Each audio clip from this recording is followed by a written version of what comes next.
सास, माँ, बहू और बेटी। नहीं नहीं, ये कहानी इन सारे के सारे रिश्तों की नहीं, बल्कि दो रिश्तों में ही सभी रिश्तों के होने की है। अरे बहू, मेरे और तेरे ससुर जी की रोटी मत बनाना, मैं बना लूंगी, दिन तक ठंडी हो जाती है। बहू जो कि एक वर्किंग लेडी थी। नहीं नहीं माँ जी, मैं अच्छे से कपड़े में लपेट देती हूँ ना, आप क्यों मेहनत करेंगी, माइक्रोवेव में गर्म कर लेना। अरे नहीं बहू, मेहनत मत कर, वैसे भी ऑफिस में कम मेहनत होती है क्या, जा रहने दे। लेकिन बहू मानती नहीं, वो सास ससुर की रोटी बना कर ही जाती है। दोपहर में खाने के वक्त ससुर जी कहते हैं, अरे बहू को रोटी बनाने के लिए क्यों मना कर दिया, क्या हो गया, ठंडा ही तो खाते आए हम लोग हमेशा से। अरे वो क्या है ना, सुबह ऑफिस जाती है, घर का सारा काम करने में वक्त लग जाता है, अरे थकती है वो अलग, तो मैंने सोचा बहाने से ही थोड़ा कम काम करवाऊं। ससुर मुस्कुरा रहे होते हैं, यह तो अच्छा है, बहू को समझना जरूरी है। वक्त बीत रहा था, घर में सब खुश थे कि एक दिन, माँ जी आप शाम को थोड़ा टहलने निकला करें, घर पर रह रहकर हड्डियां जाम होती हैं, पापा को भी ले जाया करिए, मैं वक्त पर तो आ जाती हूँ। बहू ठीक 5 बजे ऑफिस से घर आ जाती है, फिर चाय नाश्ता बनाकर सास ससुर के साथ बैठती, उन लोगों को सारा दिन का हाल बताती। रात को पति घर आता है, क्या बात है बेटा, ऑफिस से आकर कभी हम लोगों के साथ भी बैठा कर।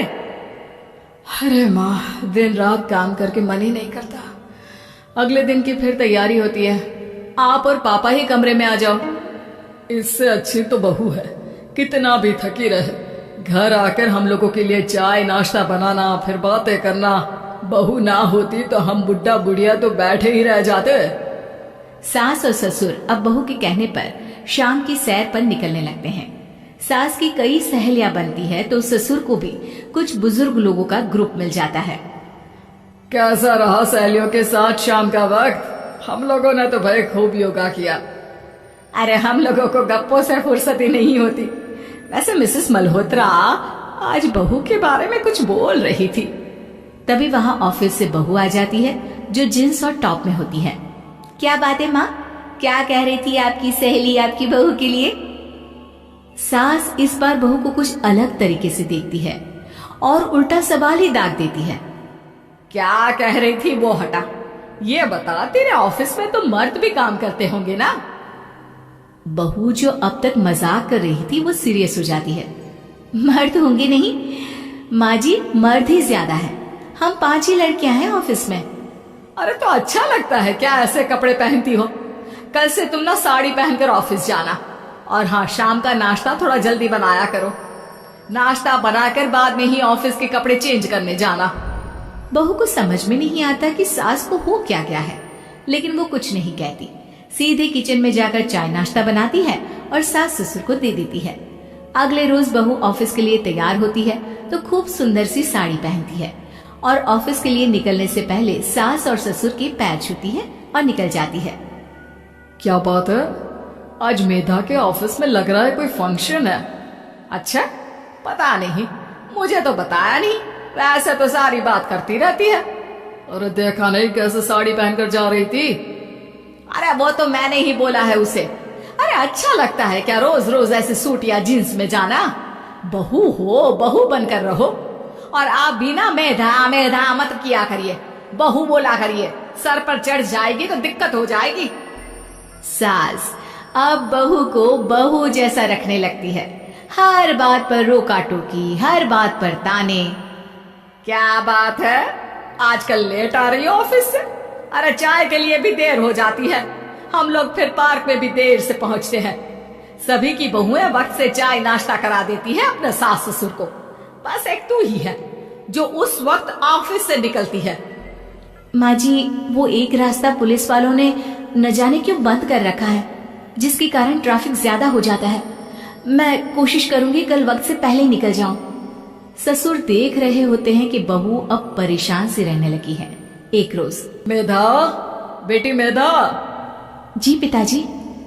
बेटा देख जरा, कौन सी टी शर्ट अच्छी लग रही है, वो क्या है ना, शाम को सब बदल बदल कर टी शर्ट पहनते हैं। मैं भी सोच रहा हूँ कि आज कुछ अच्छा सा पहन कर जाऊं। हाँ पिताजी, ये सही है। ये लाल वाली ना बहुत जचेगी आप पर। मेरे पापा पर भी डार्क रंग बहुत जचता है। क्या चल रहा है? अरे ससुर के सामने घूंघट तो छोड़ो, ऊपर से रंग बताया जा रहा है टी शर्ट का। अरे बहू, कोई संस्कार दिए नहीं है क्या तेरी माँ ने? बहू इस बार बहुत निराश हो जाती है। वो वहां से तुरंत अपने कमरे में चली जाती है। अब बहू घर का सारा काम करती, ऑफिस जाती, लेकिन साड़ी और सर पर पल्ला लेकर। एक बार पड़ोसन उनके घर आती है। वाह सुमित्रा बहन, बहू का तो रूप ही बदल दिया। ठीक किया, बहू बहू जैसी ही अच्छी लगती है। अच्छा चलती हूँ मैं। पड़ोसन के जाने के बाद सास बड़ी अकड़ के साथ कहती है, देखा मेरा कमाल, कैसे मैंने मेधा बहू को कंट्रोल में कर लिया। अब बारी ससुर के बोलने की थी। हाँ सुमित्रा, बिल्कुल ये काम तो किया है तुमने, लेकिन कभी सोचा क्या खो दिया? क्या खो दिया? मैंने तो कुछ नहीं खोया जी। खोया है, पहले बहू जब ऑफिस जाती तुम्हारे पैर छूकर तुम्हें गले लगाती, लेकिन अब सिर्फ पैर छूती है। हाँ जी, ये बात तो आप ठीक बोल रहे हैं। पहले घंटों हम लोगों से बात करती, कमरे में ना जाती, ऑफिस से आते ही खुद की चाय, खाना, नाश्ता सब हम लोगों के साथ करती, सारी बात बताती। लेकिन क्या तुम्हें पता है, बहू की तबीयत खराब चल रही है, वो माँ बनने वाली है। ये बात मुझे बेटे ने बताई कि तुम्हें बता दूं। अब सास की आंख में आंसू थे। वो समझ गई थी कि लोगों के कहने में आकर उसने क्या खो दिया। शाम को बहू घर आती है तो माँ किचन में पकोड़े तल रही होती है। अरे माँ जी, आप रहने दीजिए ना, मैं आ तो रही थी। अरे नहीं, जा तू चेंज कर ले, मैं नाश्ता और चाय टेबल पर ही लगा रही हूँ मेधा। सास के मुंह से अपना नाम सुनकर बहू को बहुत अच्छा लगता है। माँ जी, कोई गलती हो गई है क्या? मेरे होते हुए आप काम करे, ये ठीक नहीं है। संस्कारी और समझदार बहू सास को माँ समझती है, लेकिन सास की बेवकूफी उसे सास ही बनाकर रखती है। बहू, मुझे भी थोड़े संस्कार और समझदार बनने का मौका दे, जिससे मैं भी बहू नहीं बेटी को देखूं तुझ में। और हाँ, मेरा होने वाला पोता क्या कहेगा कि दादी ने तो मेरी माँ को बहुत परेशान किया। बहू सास को गले लगा लेती है। नहीं माँ जी, वो कहेगा कि माँ को तो दादी ने बेटी बनाकर रखा।